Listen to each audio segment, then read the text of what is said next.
আজ পর্যন্ত কোনোদিন মুসলমানদের উৎসব শবে বরাত একটা হিন্দু মসজিদে দেখার জন্য আসলো না। মুসলমানদের উৎসব শবে কদর একটা হিন্দু কোনোদিন চাওয়ার জন্য আসলো না। মুসলমানদের উৎসব রমজান মাসের রোজা একটা হিন্দু কোনোদিন তোমার সাথে সমাজ করার জন্য রাখলো না।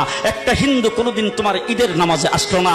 একটা হিন্দু কোনোদিন তোমার সাথে জুমার নামাজে অংশগ্রহণ করলো না, তোমাকে দেখার জন্য পর্যন্ত আসলো না। তার কারণ হলো হিন্দুরা মনে করে এটা মুসলমানের উৎসব, আর তুমি মুসলমান হইয়া হিন্দুর দুর্গা পূজায় কিভাবে গেলা? তোমার কি হয়ে গেল? তোমার কি লজ্জা শরম তুমি ধুয়ে ফেলে দিয়েছো? তোমার কি কোনো লজ্জা শরম নাই? লজ্জা শরম নাই? আবার কি সুন্দর বলতেছ, ধর্ম যার যার উৎসব সবাই।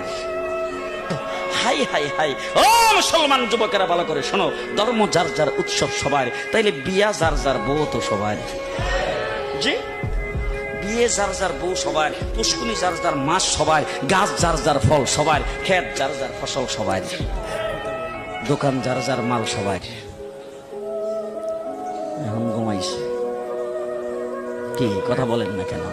তাহলে আমার দোকানের মাল যদি আমার হয়, আমার ক্ষেতের ফসল যদি আমার হয়, আমার গাছের ফল যদি আমার হয়, আমার গাছের নারিকেল যদি আমার হয়, আমি বিয়ে করলে বউ যদি আমার হয়, মুসলমান আমার পুষ্কুনির মাছ যদি আমার হয়, তাইলে ধর্ম যার উৎসব তার।